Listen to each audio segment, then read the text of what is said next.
This is Chicago's Morning Answer with Dan Proft and Amy Jacobson on AM 560. The Answer.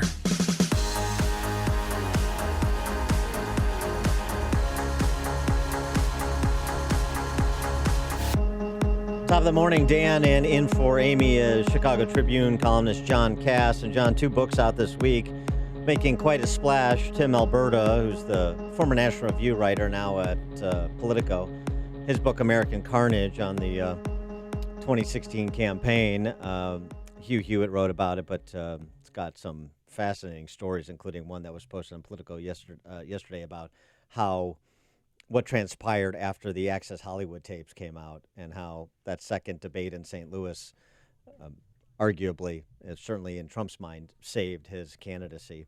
Really interesting stuff. The other book is a book by Mollie Hemmingway and one of her colleagues at Federalist, Carrie Severino. Carrie Severino is Chief Counsel and Policy Director for Judicial Crisis Network, I should mention, about the Kavanaugh confirmation hearing and the future of the Supreme Court. And I would surmise the future of Supreme Court confirmation hearings in a post-Kavanaugh world. That's already making news, including with the story in the Post earlier this week, New York Post, that is, excerpt from the book about Melania Trump's intuition on the topic. For more on the book and these particular anecdotes and the larger takeaways, we're pleased to be joined by senior editor at the Federalist and co-author of the book Justice on Trial, Mollie Hemmingway. Mollie, thanks for being with us. Appreciate it. It's great to be back here with you. So Melania knew Christine Blasey Ford was lying. Right. Well, in the course of writing Justice on Trial, we interviewed more than 100 people, including the president, several Supreme Court justices, dozens of senators, and we tell the story of the Kavanaugh confirmation, and we get a lot of good behind-the-scenes information about what people are thinking at different stages of the process. And we did learn that Melania Trump told her husband in the middle of the day of that reopened hearing after Christine Blasey Ford testified, and all the stuff you were hearing in the media was that this was just unbelievably airtight testimony, which was not actually the reality, just factually speaking. But Melania tells her husband, that woman is lying, don't you? And we thought it was interesting because she was actually just saying something that millions of American women were saying, but it wasn't a viewpoint that was reflected in much of the media coverage. But we go through the testimony and how Rachel Mitchell, that expert sex crimes prosecutor, asks her questions and what the significance of the questions were and how different people viewed it differently. Because at the time Mitchell was kind of mocked, wasn't she, a little bit for the way she handled it? Well, again, in the media, definitely mocked. People said, you're not getting a Perry Mason moment. Right. She should be going for the jugular. When, of course, well, first of all, Rachel Mitchell, her career is as a sex crimes prosecutor, so she does forensic interviews as part of that. She was not going to be a partisan hack who's attacking a witness. She really wanted to find out the credibility of the story. But what we found out in our reporting was that the senators who were undecided found her work incredibly compelling, and they would not have found it compelling for her to go and mock a woman who was claiming that she had been attacked. They did find it compelling that she was able to explore whether it was true that she was afraid of flying. And of course, in that testimony, she reveals, she says she's afraid of flying, but she also reveals that she flies over oceans for many hours at a time. Yes, right. Vacations and in whatnot. other planes. Yeah. But with respect to Rachel Mitchell, take a step back. What about the decision to punt their questioning to her altogether, and whether or not the president and the first lady, if she was opining on the topic, were in on that decision, or that was a decision that was made by Mitch McConnell and Lindsey Graham and Republican senators? Right. So while we do have interesting stuff behind the scenes about what happened in the White House, this was completely a Senate Judiciary Committee decision. And so once the accusations come out, you start to see almost a breakdown on the Republican side of the Senate Judiciary Committee, where you're having people who say, why in the world would we reopen a hearing based on an allegation that has no evidence to support it? And you have other people saying they will not vote to move forward with the nomination unless they get that hearing. And so then they're discussing what is the best way to get at the information. And actually, most people agreed it was a good idea to have someone who's an expert in questioning ask these questions. And they knew, and this is a theme that repeats repeatedly, or a theme that keeps happening, they knew the media would just destroy them if they were asking the questions. They did a lot of what they did because they knew that the media were already so involved in the anti-Kavanaugh effort. Just going back to Melania, did she indicate why she thought Blasey Ford was lying? Was it just a gut reaction to her testimony? Was there some moment? I don't know if I can speak to that, but I can say that there were so many. It was funny how many people we spoke with. The men would tend to find the witness more credible than women. Again, it was something weird that was happening. There was never any evidence to support the claim of assault. There was a ton of evidence to go against it, including that she said she had 4 witnesses to the event in question. All 4 said they had no recollection. And one of the stories that we tell in the book is that one of those witnesses was Leland Kaiser, her lifelong friend who wanted to support her, who is a liberal Democrat, who didn't want Justice Kavanaugh on the court. Not only does she not remember anything, as she works to go through what that summer was, she remembers the summer extremely well, and she loses confidence in the veracity of her friend's story. What about Kavanaugh and his family in the aftermath of this, and maybe with a little bit of distance, not that much, but a little, because it's still a political issue that's brought up in this context of the 2020 race, but still a little bit of distance. He's seated on the court. He's adjudicating cases with his colleagues. How did this impact, do you think, his future on the court? Well, I think for better or for worse, it did not change his jurisprudence at all. We learned a lot about how it affected the family. We learned that before he was even nominated, his wife prayed that he would not receive the nomination. She'd already been through 2 very difficult nomination confirmation battles with him, and they'd had a very good life.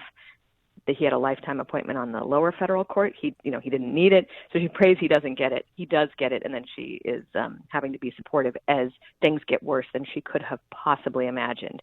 How they talk to their daughters, how they talk to their parents, and then I think from their perspective, they came out of it with their marriage stronger, their faith stronger. It is not changing who he is, and you saw that in the court. On the first full term, he is making decisions the same way he did as a federal judge for 12 years on that D.C. appeals court. So, but it was harrowing, and we try to show that it's not just about an attack on this person, but on the very notion of rule of law and presumption of innocence and the need to support allegations with evidence. But his was, I think a lot of people had a difficult time seeing what he and his family went through. I'm planning on reading Justice on Trial, but I noticed a story in Amazon and in the Federalist. Why is Amazon blocking reviews of the #1 best-selling Justice on Trial? I don't. Yesterday in particular was interesting. It is being very well reviewed, but they were allowing some 1-star reviews yesterday from people who clearly had not read the book or purchased the book, but they're delaying or not posting reviews from people who have read the book, and we were flooded with comments from people showing us that they had sent in their review and it wasn't posting. And Amazon has a history of doing some stuff here that might not be totally right on. They were playing some games with Hillary Clinton's book on how it was reviewed. In that case, removing 1-star reviews. Are they allowing, is like the fake conservative Jennifer Rubin allowed to review your book? Yeah, I don't know. She is Anonymously? mentioned in the book. Right. She is mentioned in the book and does not come off particularly well, but that's not because we just kind of described her behavior during the course of the confirmation process. But I hope she does read it, and I hope she and other people do think about their behavior and how to handle political opposition. It's fine to dislike Donald Trump, but you should not lose all standards of decency and how to behave just because you have a very emotional reaction to the 2016 election. Well, I hate to break it to you. I don't think Senators Booker and Harris took that away from their experience on the Senate Judiciary Committee during that hearing. Well, in part because they haven't been held responsible. I mean, one of the things that's frustrating for a lot of people is they saw people violate Senate rules and Senate processes, and no one's been held accountable. There were a couple criminal referrals to the Department of Justice for some of the fake allegations that were made against Justice Kavanaugh, but there was no investigation into why Senate Democrats circumvented Senate rules and procedures for how to handle allegations against a nominee. Cory Booker openly admitted he was willfully violating Senate rules on committee confidential documents, and the Ethics Committee told him that was okay, don't worry about it. So as long as people tolerate this kind of behavior, it will continue, and that is very disconcerting because, yes, Justice Kavanaugh made it through his confirmation and the mob didn't win, but how many good people are going to want to put themselves and their family through such a horrific experience if it's allowed to continue? Well, you do have to cut the Democrats some slack, right? I mean, who could have predicted Michael Avenatti would turn out to be someone less than a paragon of integrity? I mean, who saw that coming? And yet, when he comes out with these allegations, I think at first blush, they're so obviously ridiculous. Yes, Justice Brett Kavanaugh, a serial gang rape cartel leader. It just doesn't stand to reason, but so many people in the media did run wild with that story. They went with other stories that had no corroboration. The New Yorker had a ridiculous, preposterous, very lengthy story that sounded bad, and then after you read it, you said, I don't even know what's here. But one of the New Yorker reporters admitted she pushed the story because she wanted to show a pattern of behavior because she knew that would help the anti-Kavanaugh case. So the spiking the punch? Yeah. And and there were things that were interesting that we draw out too, the coordination between the different allegations and the coordination between the attorneys for Senate Democrats and the attorneys for these individuals. It's not a good look. The dogma speaks loudly within you, Mollie, but I wonder what is the you do a great Di-Fi impersonation. I was going for the Di-Fi. I didn't want to go for the Dick Durbin, Orthodox. Are you an Orthodox conservative? But what about Di-Fi and that whole thing? You were referencing the coordination of stories. What about her in that? Right. Well, we did interview quite a few senators, and one of the things that was interesting for us was to find out how many people, yes, they were frustrated with her. They were particularly frustrated with her staff. They would make agreements with her. She's the top Democrat on the committee. Mm-hmm. And they would make agreements about how to proceed based on how confirmation battles have gone in the past. And then her staff would undermine them. There's some belief by some Republican senators that it wasn't her so much as her staff that had violated Senate rules by getting this document out into the media and coordinating with attorneys. But people were so frustrated that after the hearings are reopened, the senators are all in this room off of their hearing room, and they nearly literally come to blows over their frustration with what had been happening. And we described that scene in detail, this tiny room crammed with senators and some of their staff and people, spitting on spittle flying and feet getting stepped on, and Jeff Flake and Chris Coons are in this tiny phone booth trying to negotiate an expansion of the FBI probe, and it's amazing. That could have been a lot of broken hips if the fists would have flown in that room. Oh my goodness! It's like a Spartacus moment for everybody. How was Cory Booker there? Was he really? Yeah. Was he? T-Bone protected him in that fray. With respect to Christine Blasey Ford, is there anything that you found that goes to motive, that adds more to motive for her coming forward at the time she did and the way she did after having had the opportunities to do so in previous confirmation hearings for Kavanaugh? Right. Well, Carrie and I were very careful to just talk about what happened and what we knew and what we could establish. Okay. And one of the things that was interesting about it was we've talked with so many people who know her and knew her, and they said, her Facebook profile was one of those profiles that was full of anti-Trump messaging. And then shortly before the nomination is announced, everything gets scrubbed. And this does not speak necessarily to the veracity of her claims, but of course it does show a political motivation. She was mentioned as going to some pussy hat march related thing in San Francisco in a newspaper. That was one of the only things that wasn't scrubbed from the internet. But friends say, yes, she was not just a liberal, but pretty out there and pretty emotional about it.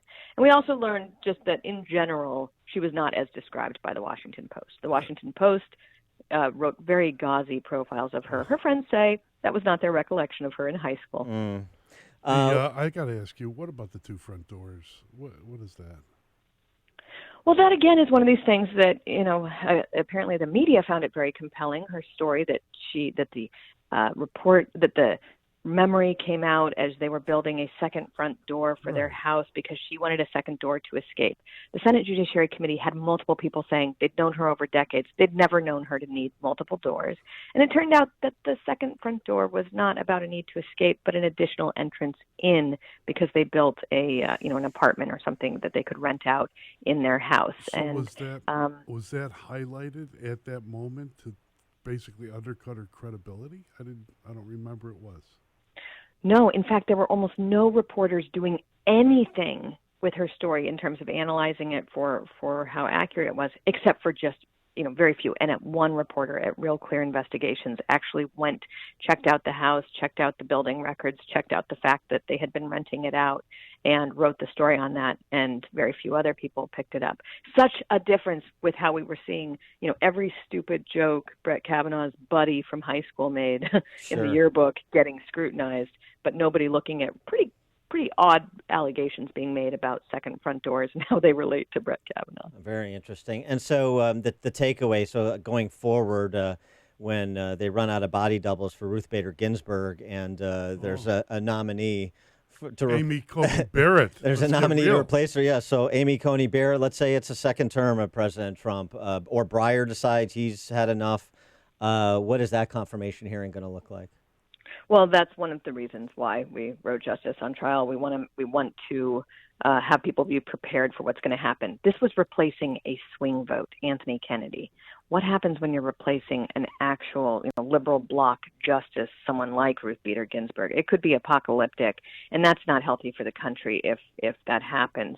We do have interesting details, by the way, about Amy Coney Barrett, who is a shortlister for the previous nomination and how that went, and it did sound like she was very well liked by the White House team, and we get into why Brett Kavanaugh was chosen over her. Okay, well, that's a good tease. Another good reason to buy the book, and if you need it anymore. She is Mollie Hemmingway, senior editor at The Federalist, co-author of Justice on Trial, The Kavanaugh Confirmation, and the Future of the Supreme Court. Already a bestseller. Pick it up. Mollie, thanks so much for joining us. Good luck with the book. Thank you. Appreciate it. And she joined us on the Turnkey.pro answer line. This is the morning show more Chicago radio listeners are choosing. This is Chicago's Morning Answer on AM 560.